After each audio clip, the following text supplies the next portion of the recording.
How you going, guys? Welcome back to the channel. So in today's video I'm going to be showing you how to replace your filter in your Mini Cooper S.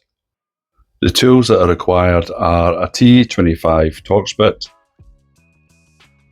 You can use a flat blade screwdriver or a 7mm socket, some gloves and a rag. What I'm doing today is I'm going to be replacing the standard air filter and putting in this K&N filter.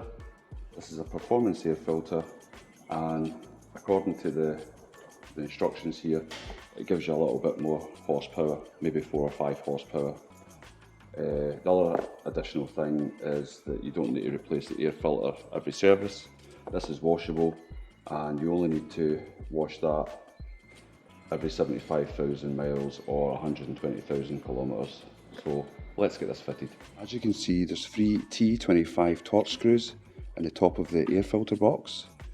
The inlet plenum here. In addition to that, this mass airflow sensor has to be removed, and the clip here, the screw clip, that's a 7mm as I've already explained, or you can use a flat blade screwdriver on this. So we'll get this removed now. The mass airflow sensor clip just pulls out. You just push that little spring clip down and it pulls out like so. Now I will loosen off the clip.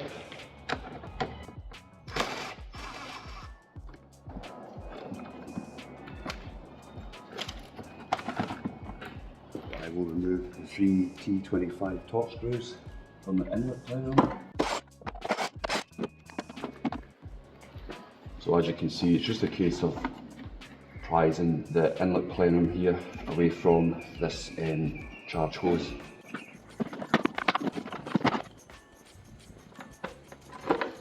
Just give everything a quick clean inside here. What I'll do now is I'll just remove this filter and I'll compare the two of them. As you can see, they're both the same size. That's good. Also on the kit we get a sticker here. So what I'll do is I'll place that somewhere in here, that way if this car's ever getting serviced by a mechanic, they'll know that there's a K&N filter in here and they won't actually throw this filter away. Comes already pre-oiled, so I'll just fit it now.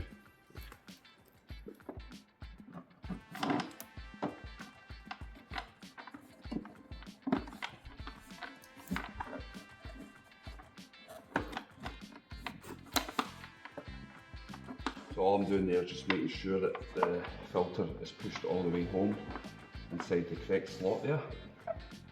I'll now just fit the snorkel back in its position onto the charge hose.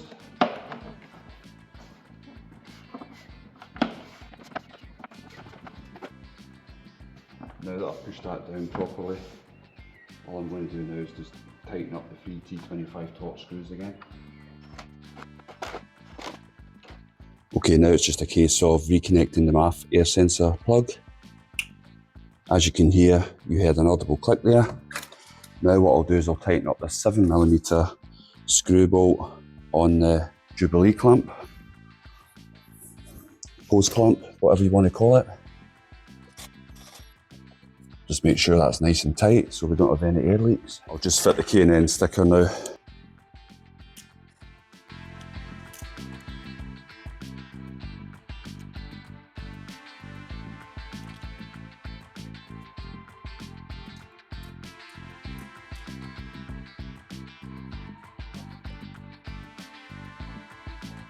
Right, what I'll do now is I'll get the car started up and then we'll see if it's got a throatier induction noise and we'll see how it sounds.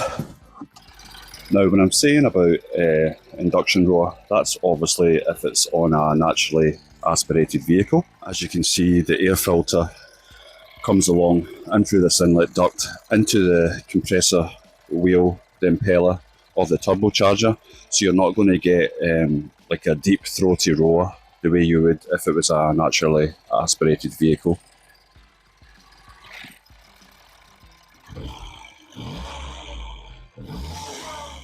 I apologise about the bad sound quality. I'm having issues with this cheap microphone again.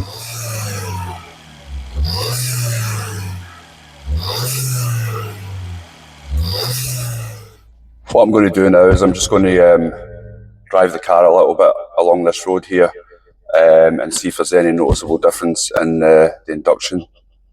So we'll do that now. And obviously to see if I can feel maybe a little bit more power.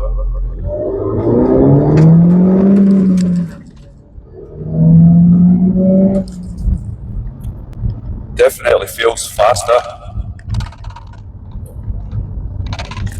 The passenger seat belt was rattling there. Feels a lot more nippier.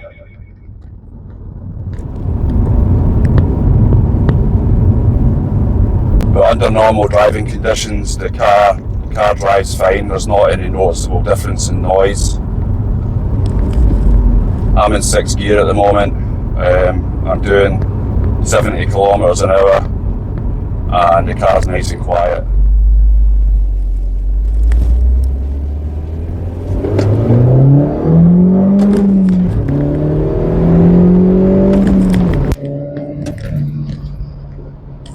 Well, I hope you've enjoyed this video. As you can see, it's very, very easy, very, very simple to swap the air filter.